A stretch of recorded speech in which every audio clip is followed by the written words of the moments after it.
ಸಪ್ತಮ ಸ್ಕಂಧದ 2ನೇ ಅಧ್ಯಾಯದಲ್ಲಿ ಇವತ್ತು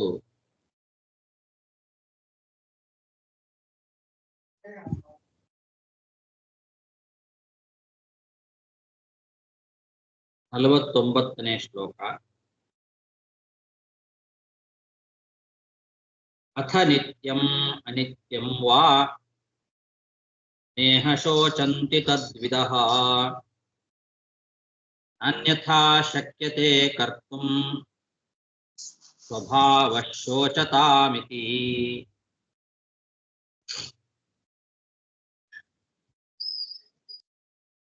ಬಾಲಕ ವೇಷದಿಂದ ಬಂದಂತಹ ಯಮ ಮಾಡುವ ಉಪದೇಶ ಮುಂದುವರಿತಾ ಇದೆ. ಅದನ್ನ ಹಿರಣ್ಯಕಶಿಪು ತನ್ನ ಬಂಧುಗಳಿಗೆ ಹೇಳ್ತಾ ಇದ್ದಾನೆ. ದುಃಖಪಟ್ಟು ಪ್ರಯೋಜನ ಇಲ್ಲ. ಒಬ್ಬ ವ್ಯಕ್ತಿ ಮರಣ ಆದ ಅಂತ ಹೇಳಿ ಅವನ ಅನಿತ್ಯವಾದ ಆ ಶರೀರವನ್ನ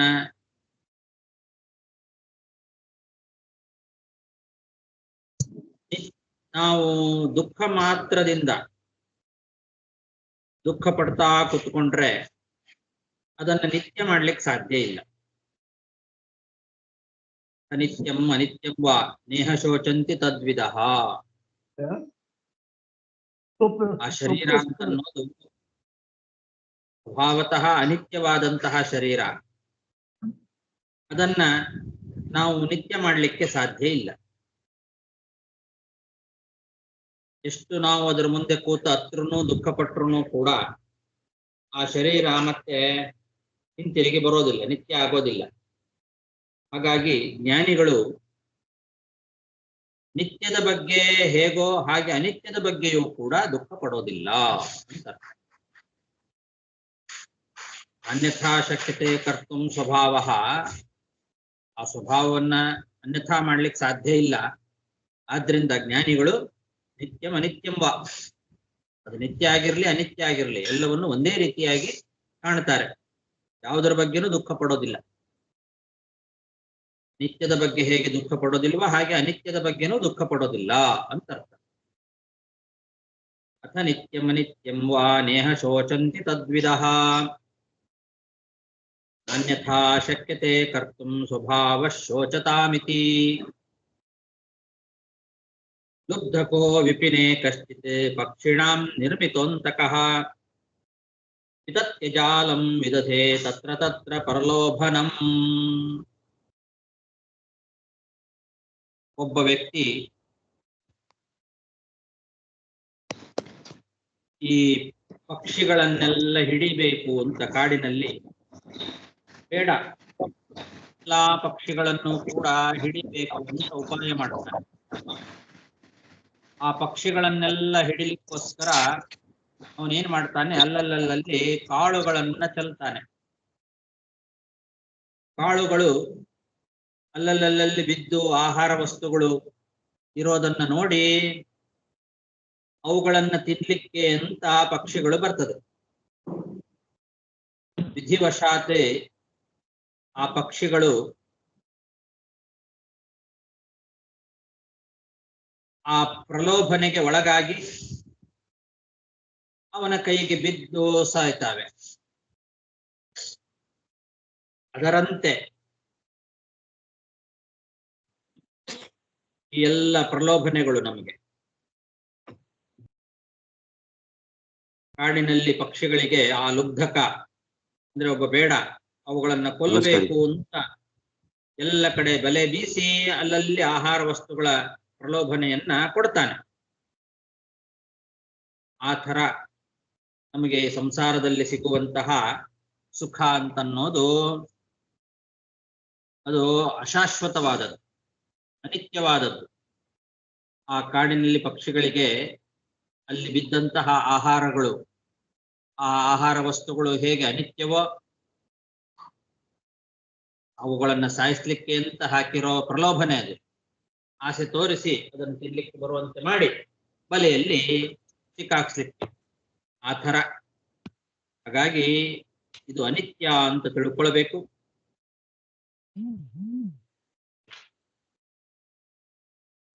ಈಗ ಒಬ್ಬ ಸತ್ತ ಅಂತ ಹೇಳಿ ಅಳ್ತಾ ಕುತ್ಕೊಂಡ್ತಾನಲ್ಲ, ಆ ಅಳವನು ಕೂಡ ಒಂದ್ ದಿವಸ ಸಾಯಲೇಬೇಕು. ಅವನು ಏನು ನಿತ್ಯ ಅಲ್ಲ. ಸತ್ತವನು ಹೇಗೆ ಅನಿತ್ಯನೋ ಅದರಂತೆ ಅವನಿಗೋಸ್ಕರ ಅಳವನು ಕೂಡ ಒಂದು ದಿವಸ ಸಾಯಲೇಬೇಕು. ಹಾಗಾಗಿ ದುಃಖಪಟ್ಟು ಪ್ರಯೋಜನ ಇಲ್ಲ. ಲುಬ್ಧಕೋ ವಿಪಿನೇ ಕಶ್ಚಿತ್ ಪಕ್ಷಿಣಾಂ ನಿರ್ಮಿತೋಂತಕಃ ವಿತತ್ಯ ಜಾಲಂ ವಿದಧೆ ತತ್ರ ತತ್ರ ಪ್ರಲೋಭನಂ ಪುಲಿಂಗ ಮಿಥುನಂ ತತ್ರ ವಿಚರತ್ ಸಮದೃಶ್ಯತ ತಯೋ ಪುಲಿಂಗಿ ಸಹಸಾ ಲುಬ್ಧಕೇನ ಪ್ರಲೋಭಿತ. ಎರಡು ಜೋಡಿ ಹಕ್ಕಿಗಳಿದ್ದಾವೆ, ಒಂದು ಗಂಡು ಒಂದು ಹೆಣ್ಣು ಪಕ್ಷಿಗಳು. ಮರಕುಟುಕ ಅಂತ ಹೇಳಿ ಕರೀತಾರೆ. ಮರಕುಟುಕ ಅಂತ ಅನ್ನುವಂತಹ ಒಂದು ಪಕ್ಷಿ ಜೋಡಿ. ಆ ಜೋಡಿ ಹಕ್ಕಿಗಳು ಕಾಡಿನಲ್ಲಿ ಸಂಚಾರವನ್ನ ಮಾಡ್ತಾ ಇರ್ತವೆ. ಆ ಸಂಚಾರ ಮಾಡುವ ಮರಕುಟುಕ ಜೋಡಿ ಹಕ್ಕಿಗಳು ಬೇಡನ ಕಣ್ಣಿಗೆ ಬಿತ್ತು. ಒಬ್ಬ ಬೇಡ ಆ ಕುಲಿಂಗ ಮಿಥುನಂ ಅಂತಹ ಮರಕುಟುಕ ಜೋಡಿ ಹಕ್ಕಿಗಳ ಒಂದು ದೃಶ್ಯವನ್ನ ನೋಡಿದ. ಅವು ಸಂಚಾರ ಮಾಡ್ತಾ ಇದ್ವು ಎರಡು ಒಟ್ಟಿಗೆ. ಅವುಗಳಲ್ಲಿ ಹೆಣ್ಣು ಹಕ್ಕಿ ಏನ್ ಮಾಡ್ತು, ಈ ಬೇಡ ಹಾಕಿದ ಪ್ರಲೋಭನೆಗೆ ಒಳಗಾಗಿ ಆ ಒಂದು ಬಲೆಯಲ್ಲಿ ಸಿಕ್ಕಾಕೊಂಡ್ಬಿಡು. ಅದು ಅದನ್ನು ಗಮನಿಸ್ಲಿಲ್ಲ ಬಲೆಯನ್ನ. ಅವನು ಹಾಕಿದ ಆಹಾರಕ್ಕೋಸ್ಕರ ಅಂತ ಹೇಳಿ ಆ ಹೆಣ್ಣು ಹಕ್ಕಿ ಏನಿದೆ ಅದು ಬಂದು ಬಲೆಯಲ್ಲಿ ಸಿಕ್ಕಾಕೊಂಡ್ಬಿಡ್ತು.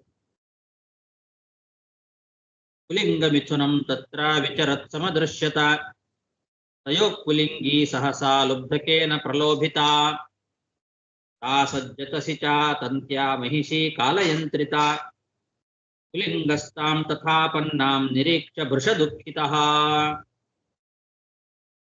ಆ ಹೆಣ್ಣು ಹಕ್ಕಿ ಪಾಪ ಕಾಲವಶದಿಂದ ಬಲೆಯಲ್ಲಿ ಸಿಕ್ಕಾಕೊಂಡ್ಬಿಡ್ತು. ಈ ರೀತಿ ಬಲೆಯಲ್ಲಿ ಸಿಕ್ಕಾಕಿಕೊಂಡು ಆಪತ್ತಿಗೆ ಒಳಗಾಗಿರುವಂತಹ ಆ ಹೆಣ್ಣು ಪಕ್ಷಿಯನ್ನ ಗಂಡು ಪಕ್ಷಿ ನೋಡಿ ಬಹಳ ದುಃಖ ಪಡ್ತು. ಆ ಗಂಡು ಪಕ್ಷಿ ಬಲೆಗೆ ಬಿದ್ದಿಲ್ಲ. ಅದು ದೂರದಿಂದ ನೋಡ್ತಾ ಇದೆ. ತನ್ನ ಪ್ರಿಯತಮೆಯಾಗಿರ್ತಕ್ಕಂತಹ ಆ ಹೆಣ್ಣು ಪಕ್ಷಿ ಕಾಲಯಂತ್ರಿತವಾಗಿ ಕಾಲವಶದಿಂದ ಬಲೆಯಲ್ಲಿ ಸಿಕ್ಕಾಕೊಂಡ್ಬಿಟ್ಟಿದೆ. ಅಂತಹ ಆ ಪಕ್ಷಿಯನ್ನ ನೋಡಿ ತುಂಬಾ ದುಃಖ ಪಡ್ತಾ ಇದೆ ಗಂಡು ಪಕ್ಷಿ. ಸಾ ಸಜ್ಜತ ಸಿಚಾ ತಂತ್ಯಾ ಮಹಿಷಿ ಕಾಲಯಂತ್ರಿತ ಪುಲಿಂಗಸ್ತಾಂ ತಥಾಪನ್ನಾಂ ನಿರೀಕ್ಷ ಭೃಷ ದುಃಖಿತಃ ಸ್ನೇಹಾದಕಲ್ಪ ಕೃಪಣಾಂ ಪರ್ಯದೇವ ಯದಾತುರಃ ಅಹೋ ಅಕರುಣೋ ದೇವಃ ಸ್ತ್ರಿಯಾ ಕೃಪಣಯಾ ವಿಭುಃ ಕೃಪಣಂ ಮಾನುಷೋಚಂತ್ಯಾ ದೀನಯಾ ಕಿಂ ಕರಿಷ್ಯತಿ ಕಾಮಂ ನಯತು ಮಾಂ ದೇವಃ ಕಿಮರ್ಥೇನಾತ್ಮನೋ ಹಿ ಮೇ. ತುಂಬಾ ಪ್ರೀತಿ ಇತ್ತದಕ್ಕೆ, ಅವೆರಡು ತುಂಬಾ ಪ್ರೀತಿಸ್ತಾ ಇದ್ವು. ಆ ಗಂಡು ಹಕ್ಕಿ ಆಲೋಚನೆ ಮಾಡ್ತಾ ಇದೆ. ಹೆಣ್ಣು ಹಕ್ಕಿಯ ಆ ಒಂದು ದೈನ್ಯವಾದ ಸ್ಥಿತಿಯನ್ನ ನೋಡಿ ಅವಳನ್ನ ಬಿಡ್ಲಿಕ್ಕಾಗದೆ ಪ್ರೀತಿಯ ಒಂದು ಪರಾಕಾಷ್ಠೆಯಿಂದ ಓಡಾಡ್ತಾ ಇದೆ ಗಂಡು ಪಕ್ಷಿ. ಅಯ್ಯೋ ದೇವ್ರೇ, ಸರ್ವಶಕ್ತನಾದಂತಹ ಆ ವಿಧಿಗೆ ಒಂದಿಷ್ಟು ಕರುಣೆನೇ ಇಲ್ಲ.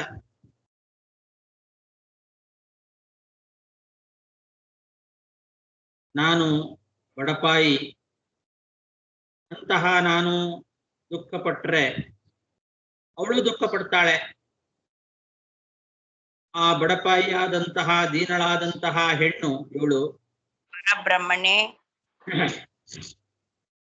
ಇವಳನ್ನ ಕರ್ಕೊಂಡು ಹೋಗಿ ಅವನಿಗೇನ್ ಪ್ರಯೋಜನ? ಯಾಕೆ ಇವಳನ್ನ ನನ್ನಿಂದ ದೂರ ಮಾಡಿ ಕರ್ಕೊಂಡು ಹೋಗ್ತಾ ಇದ್ದಾನೆ? ಅವಳ ಜೊತೆಗೆ ನನ್ನನ್ನು ಒಯ್ಲಿ, ನಾನೊಬ್ಬನೇ ಇದ್ದೇನು ಉಪಯೋಗ? ನನ್ನ ಅರ್ಧಾಂಗಿನಿ ಅವಳು. ನನ್ನ ಅರ್ಧಾಂಗಿನಿಯಾದ ಅವಳೇ ಹೋದ ಮೇಲೆ ಉಳಿದ ಇನ್ನ ಅರ್ಧ ನನ್ನ ಈ ಶರೀರ, ಇದರಿಂದ ನನಗೇನಾಗಬೇಕಾಗಿದೆ? ಬೇಡ, ಅವಳ ಇಲ್ಲದೆ ನಾನು ಬದುಕೋದಿಲ್ಲ. ಅವಳನ್ನು ಮಾತ್ರ ಕರ್ಕೊಂಡು ಹೋಗಿ ಏನ್ ಮಾಡ್ತಾನೆ ಅವನು? ನೀನಯ ಕಿಂ ಕರಿಷ್ಯತಿ ಕಾಮಂ ನಯತು ಮಾಂ, ನನ್ನನ್ನು ಕರ್ಕೊಂಡು ಹೋಗ್ಬಿಡ್ಲಿ, ಅವಳ ಜೊತೆಗೆ ನನ್ನನ್ನು ಒಯ್ದು ಬಿಡ್ಲಿ. ಅರ್ಧ ಹೋದ ಮೇಲೆ ಇನ್ನು ಅರ್ಧದಿಂದ ನನಗೇನ್ ಪ್ರಯೋಜನ? ಮತ್ತೆ ಹೀಗೆ ಆ ಗಂಡು ಪಕ್ಷಿ ವಿಚಾರ ಮಾಡ್ತಾ ಇದೆ, ಓಡಾಡ್ತಾ ಇದೆ. ಸ್ನೇಹಾದ ಕಲ್ಪ ಕೃಪಣಾಂ ಪರ್ಯದೇವ ಯದಾತುರಃ ಅಹೋ ಅಕರ್ಣೋ ದೇವಃ ಸ್ತ್ರೀಯಾ ಕೃಪಣಯಾ ವಿಭುಃ ಕೃಪಣಂ ಮಾನಶೋಚಂತ್ಯ ದೀನಯಾ ಕಿಂ ಕರಿಷ್ಯತಿ ಕಾಮಂ ನಯತು ಮಾಂ ದೇವಃ ಕಿಮರ್ಥೇನಾತ್ಮನೋ ಹಿ ಮೇ ದೀನೇನ ಜೀವತಾ ದುಃಖಂ ಮಂದೇನ ವಿಧುರಾಯುಷಾ ಕಥಂ ತ್ವಜಾತ ಪಕ್ಷಾಂಸ್ತಾನ್ ಮಾತೃಹೀನಾನ್ ಬಿಭರ್ಮ್ಯಹಂ ಮಂದಭಾಗ್ಯಾ ಪ್ರತೀಕ್ಷಂತೆ ನೀಡೇ ಮೇ ಮಾತರಂ ಪ್ರಜಾಃ. ಅವಳೇ ಹೋದ ಮೇಲೆ ನನಗೇನು ಇಲ್ಲಿ ಕೆಲಸ? ಅವಳಿಲ್ಲದೆ ನಾನು ಬದುಕೋದಿಲ್ಲ. ಅರ್ಧ ಅವಳು ಅರ್ಧಾಂಗಿ, ಅರ್ಧಾಂಗಿ ಇಲ್ಲ ಅಂದ ಮೇಲೆ ನಾನು ಬದುಕೋದಿಲ್ಲ. ನನಗೆ ಬೇಡ ಈ ಜೀವನ, ನನ್ನನ್ನು ಕರ್ಕೊಂಡು ಹೋಗಿಬಿಡ್ಲಿ. ದುಃಖದಿಂದ ಹೆಂಡತಿ ಇಲ್ಲದೆ ಬದುಕುವಂತಹ ಆ ದುರ್ಬಲವಾದ ಶರೀರದಿಂದ ನನಗಾದರೂ ಏನು ಪ್ರಯೋಜನ? ಇನ್ನು ನನ್ನ ಮಕ್ಕಳು ಮರಿಗಳು ಇನ್ನೂ ರೆಕ್ಕೆಯೇ ಮೂಟಿಲ್ಲ ಪಾಪ. ಆ ರೆಕ್ಕೆಯೇ ಮೂಡದೇ ಇರುವಂತಹ ನನ್ನ ಮರಿಗಳು ತಾಯಿ ಇಲ್ಲದೆ ಆ ಮರಿಗಳನ್ನ ನಾನು ಹೇಗೆ ಸಾಕಲಿ? ಆ ಮರಿಗಳಿಗೆ ತಾಯಿ ಇದ್ದಿದ್ರೆ ಅವಳು ಏನಾದರೂ ಮಾಡಿ ಅವುಗಳ ಜೀವನವನ್ನ ಸಾಗಿಸ್ತಿದ್ಲು. ಪಾಪ ತಾಯಿ ಇಲ್ಲದೆ ಇರ್ತಕ್ಕಂತಹ ಆ ಮರಿಗಳು ಇನ್ನು ರೆಕ್ಕೆ ಕೂಡ ಮೂಡಿಲ್ಲ ಅವಕ್ಕೆ. ಅಜಾತ ಪಕ್ಷಾನ್, ರೆಕ್ಕೆಯೇ ಮೂಡಿಲ್ಲ ಅಂತಹ ಮರಿಗಳು, ಅವುಗಳನ್ನು ನಾನು ಹೇಗೆ ಸಾಕಲಿ ಇವಳಿಲ್ಲದೆ? ಪಾಪ ಅದೃಷ್ಟ ಇಲ್ಲ, ಮಂದಭಾಗ್ಯಾಹ ಆ ಮರಿಗಳು. ಆ ನನ್ನ ಮರಿಗಳು ಗೂಡಿನಲ್ಲಿ ತಾಯಿ ಬರ್ತದೆ, ಆಹಾರ ತಂದು ಕೊಡುತ್ತದೆ ಅಂತ ಕಾಯ್ತಾ ಇದ್ದಾವೆ.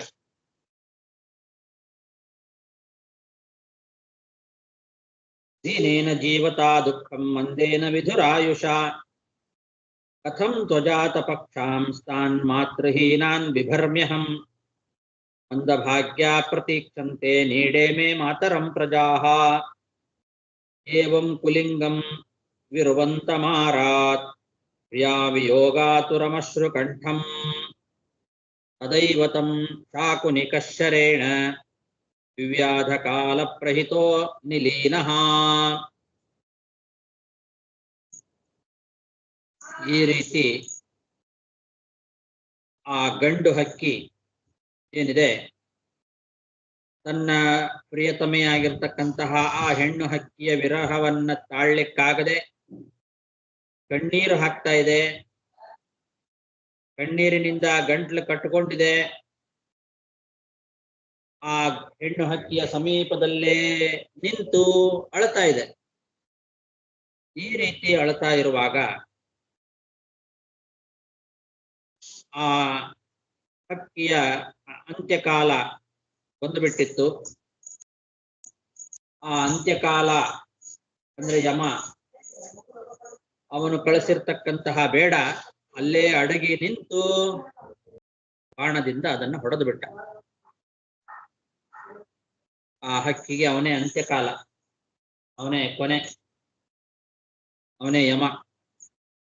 ಅವನು ಬಂದು ಆ ಹಕ್ಕಿಯನ್ನು ಹೊಡೆದೇ ಬಿಟ್ಟ.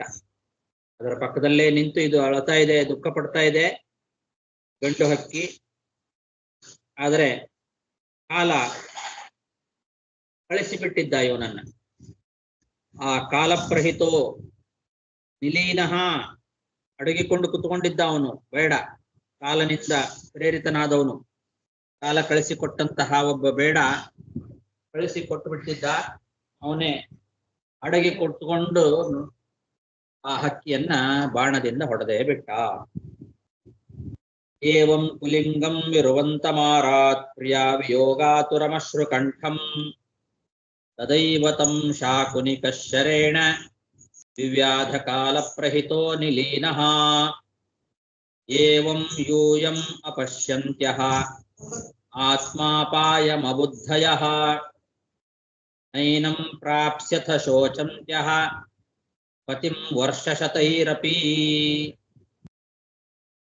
ಈ ಕಥೆಯನ್ನ ಹೇಳ್ತಾ ಇದ್ದಾನೆ. ಹಾಗಾಗಿ ಬುದ್ಧಿ ಇಲ್ಲದೆ ಇರತಕ್ಕಂತಹ ನೀವು ಕೂಡ ನಿಮಗೂ ಇಂಥ ಆಪತ್ತು ಕಾದಿದೆ ಅನ್ನೋದನ್ನ ಆಲೋಚನೆ ಮಾಡ್ತಾ ಇಲ್ಲ ನೀವು. ಆ ಗಂಡು ಪಕ್ಷಿ ಹೇಗೆ ಆಲೋಚನೆ ಮಾಡ್ತಾ ಅಳ್ತಾ ಕುತ್ಕೊಂಡಿತ್ತೋ ಹಾಗೆ ನೀವು ಅಳ್ತಾ ಇದ್ದೀರಿ. ಎಷ್ಟತ್ತು ಏನು ಪ್ರಯೋಜನ? ಬುದ್ಧಿ ಇಲ್ಲ ನಿಮಗೆ. ದುಃಖ ಪಡ್ತಾ ಹೀಗೆ ನೀವು ಕೂತ್ರೆ 100 ವರ್ಷ ಆದರೂ ಕೂಡ ನಿಮ್ಮ ಗಂಡನನ್ನ ಹಿಂತಿರುಗಿ ಪಡಿಲಿಕ್ಕೆ ನಿಮ್ಮ ಕೈಯಿಂದ ಸಾಧ್ಯ ಇಲ್ಲ ಅಂತ ಆ ರಾಜನ ಪತ್ನಿಯರಿಗೆ, ರಾಣಿಯರಿಗೆ ಬಾಲಕನಾದ ಯಮ ಹೇಳ್ತಾ ಇದ್ದಾನೆ. ಏವಂ ಯೂಯಂ ಅಪಶ್ಯಂತ್ಯಃ ಆತ್ಮಾಪಾಯಮಬುದ್ಧಯಃ ನೈನಂ ಪ್ರಾಪ್ಸ್ಯಥ ಶೋಚಂತ್ಯಃ ಪತಿಂ ವರ್ಷಶತೈರಪಿ. 100 ವರ್ಷ ಆದರೂ ಕೂಡ ನೀವು ಹೀಗೆ ದುಃಖ ಪಡ್ತಾ ಕೂತ್ಕೊಂಡ್ರೆ ನಿಮ್ಮ ಗಂಡನನ್ನ ಹಿಂತಿರುಗಿ ವಾಪಸ್ಸು ತರಲಿಕ್ಕೆ ಸಾಧ್ಯ ಇಲ್ಲ ಅಂತ ಇಷ್ಟು ಆ ಬಾಲಕ ಯಮ ಹೇಳಿದ ಮಾತು. ಹಿರಣ್ಯಕಶಿಪುರ್ವಾಚ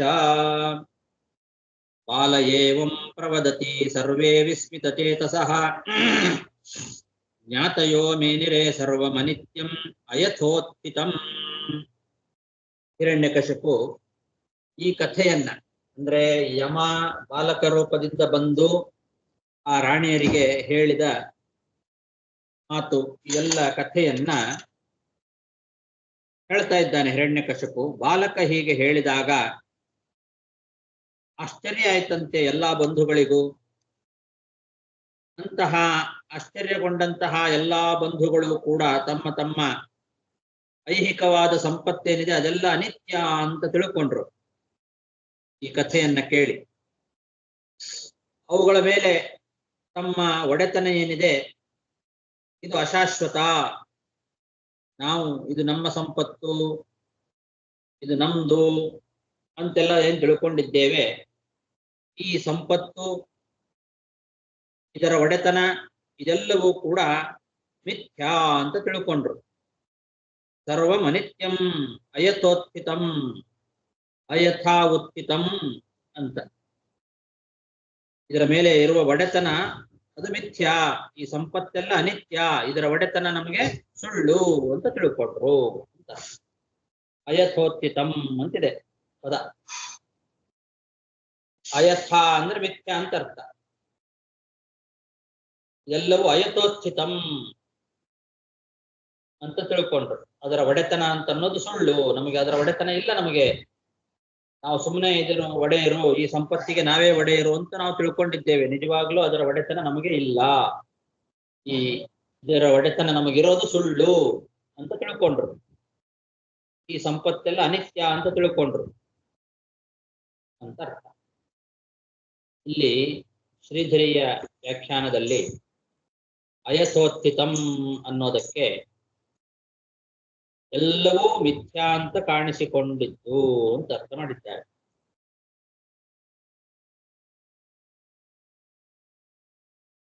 ಅಯಥೋತ್ಥಿತಂ ಅನಿತ್ಯಂ ಮೇನಿರೆ ಅಂದ್ರೆ ಇಷ್ಟರವರೆಗೆ ಪುರುಷಾರ್ಥವಲ್ಲ ಅಂತ ತಿಳಿಯದಿದ್ದದ್ದು ಏನಿದೆ ಅದನ್ನ ಈಗ ಅನಿತ್ಯಂ ಪುರುಷಾರ್ಥವಲ್ಲ ಅಂತ ತಿಳಿದ್ರು.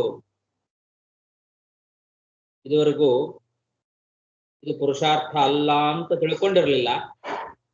ಅದನ್ನ ಈಗ ಅನಿತ್ಯಂ ಏನಿದೆ ಪುರುಷಾರ್ಥ ಅಲ್ಲ ಅಂತ ತಿಳ್ಕೊಂಡ್ರು ಅಂತ ಈ ರೀತಿ ಅರ್ಥ ಮಾಡಿದ್ದಾರೆ ವೀರರಾಘವ ವ್ಯಾಖ್ಯಾನದಲ್ಲಿ. ಶ್ರೀಧರಿಯ ವ್ಯಾಖ್ಯಾನದಲ್ಲಂತೂ ಎಲ್ಲವೂ ಮಿಥ್ಯಾ ಅಂತ ತಿಳ್ಕೊಂಡ್ರು. ಎಲ್ಲವೂ ಮಿಥ್ಯಾ ಅಲ್ಲ,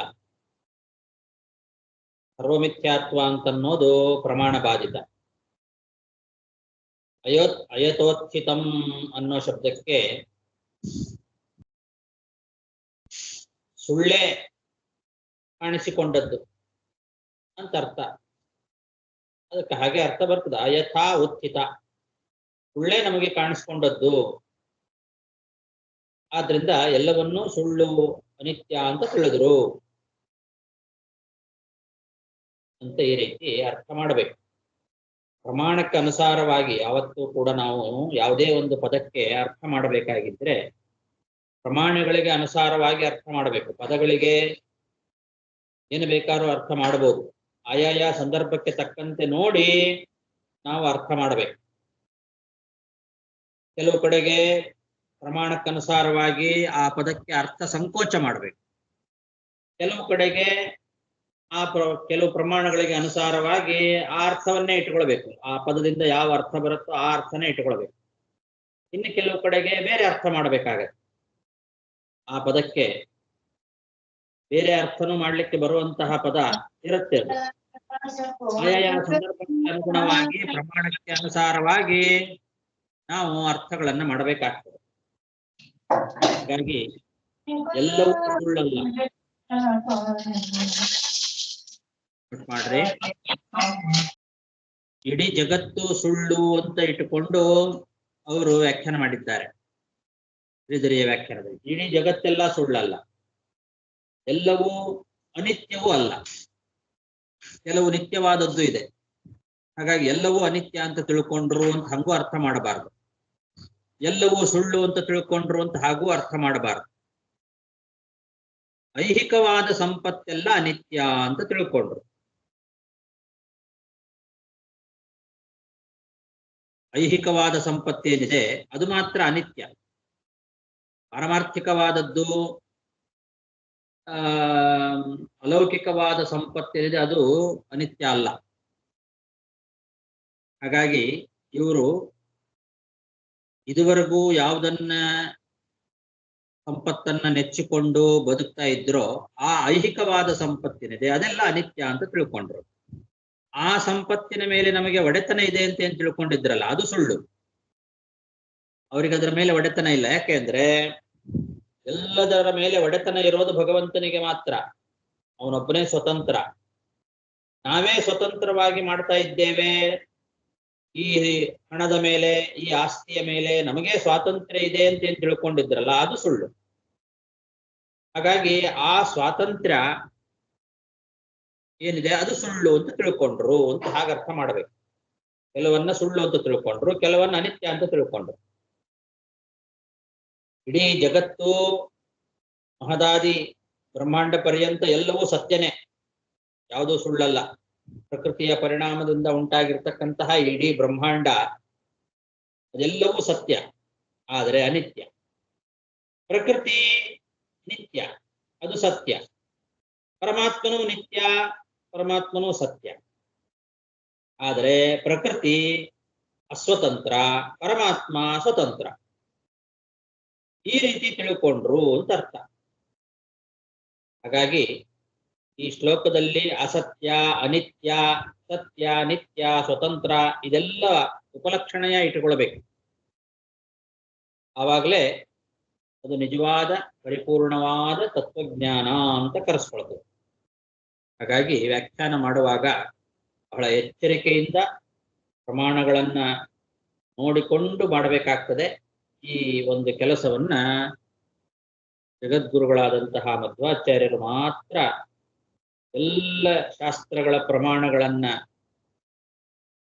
ವಿವೇಚನೆ ಮಾಡಿ ಅವುಗಳಿಗೆ ಯಾವ ಪ್ರಮಾಣಗಳಿಗೂ ವಿರೋಧ ಬರದೇ ಇರುವಂತೆ ಸ್ಪಷ್ಟವಾಗಿ ನಮಗೆ ವ್ಯಾಖ್ಯಾನ ಮಾಡಿ ತಿಳಿಸ್ತಾರೆ. ಇಲ್ಲಿ ಬ್ರಹ್ಮತರ್ಕದ ವಾಕ್ಯವನ್ನ ನಮಗೆ ಉದಾಹರಣೆಯಾಗಿ ಕೊಟ್ಟು ಈ ವಿಷಯವನ್ನ ಸ್ಪಷ್ಟಪಡಿಸಿದ್ದಾರೆ ಮಧ್ವಾಚಾರ್ಯರು. ಅಹಂ ಮಮಾಭಿಮಾನಾದಿ ವಯಥೋತ್ತಮ ನಿತ್ಯಕಂ ಮಹದಾದಿ ಯಥೋತ್ತಂ ಚ ನಿತ್ಯಾ ಚಾಪಿ ಯಥೋತ್ಥಿತ ಅಸ್ವತಂತ್ರೈವ ಪ್ರಕೃತಿ ಸ್ವತಂತ್ರೋ ನಿತ್ಯ ಏವ ಚ ಯಥಾರ್ಥಭೂತಶ್ಚ ಪರ ಏಕ ಏವ ಜನಾರ್ದನಃ ಇತಿ ಚ. ಇದೇ ಬ್ರಹ್ಮತರ್ಕದ ವಾಕ್ಯವನ್ನು ಉದಾಹರಿಸಿದ್ರು. ಇದು ಕೂಡ ಬ್ರಹ್ಮತರ್ಕದಲ್ಲಿರುವ ಮಾತು ಅಂತ. ಅಹಂ ಮಮಾಭಿಮಾನಾದಿ, ಜೀವನಿಗೆ ನಾನೇ ನನ್ನದೇ ಅನ್ನೋ ಅಭಿಮಾನ ಏನಿದೆ ಅಲ್ಲ, ಆ ಅಭಿಮಾನದಲ್ಲಿ ಕಾಣುವ ಸ್ವಾತಂತ್ರ್ಯಾದಿಗಳು ಮಾತ್ರ ಅಸತ್ಯ. ಮಹದಾದಿ ತತ್ವಗಳು ಅದು ಯಾವತ್ತೂ ಸತ್ಯವೇ, ಆದರೂ ಅನಿತ್ಯ. ಪ್ರಕೃತಿ ಮಾತ್ರ ಅದು ಸತ್ಯ ಮತ್ತು ನಿತ್ಯ, ಆದರೆ ಅಸ್ವತಂತ್ರ. ಅಸ್ವತಂತ್ರೈವ ಪ್ರಕೃತಿ ಸ್ವತಂತ್ರೋ ನಿತ್ಯ ಏವ ಚ. ಪರಮಾತ್ಮ ಒಬ್ಬನೇ, ಅವನು ಯಾವಾಗಲೂ ಸತ್ಯ, ನಿತ್ಯ, ಸ್ವತಂತ್ರ. ಅವನೊಬ್ಬನೇ ಸ್ವತಂತ್ರನಾಗಿರೋವನು, ಸದಾ ಸತ್ಯ, ನಿತ್ಯ ಮತ್ತು ಸ್ವತಂತ್ರನಾದವನು ಅಂದ್ರೆ ಅವನು ಪರಮಾತ್ಮ ಒಬ್ಬನೇ. ಪ್ರಕೃತಿ ಸತ್ಯ ನಿತ್ಯ ಹೌದು, ಆದರೆ ಅಸ್ವತಂತ್ರ. ಈ ತತ್ವಗಳು, ಮಹತ್ತತ್ವ ಮೊದಲಾದ ತತ್ವಗಳೆಲ್ಲ ಸತ್ಯ, ಆದರೆ ಅನಿತ್ಯ. ಈ ರೀತಿ ಬ್ರಹ್ಮತರ್ಕದಲ್ಲಿ ಹೇಳಿದ್ದಾರೆ. ಅದಕ್ಕನುಗುಣವಾಗಿ ನಾವು ಇಲ್ಲಿ ಈ ಶ್ಲೋಕಕ್ಕೆ ವ್ಯಾಖ್ಯಾನ ಮಾಡಬೇಕು ಅಂತ ತೋರಿಸ್ಕೊಟ್ಟಿದ್ದಾರೆ ಆಚಾರ್ಯ. ಬಾಲ ಏವಂ ಪ್ರವದತಿ ಸರ್ವೇ ವಿಸ್ಮಿತಚೇತಸಃ ಜ್ಞಾತಯೋ ಮೇನಿರೇ ಸರ್ವಮನಿತ್ಯಂ ಅಯಥೋತ್ಥಿತಂ. ಸಾಕು. ಶ್ರೀಕೃಷ್ಣಾರ್ಪಣಮಸ್ತು.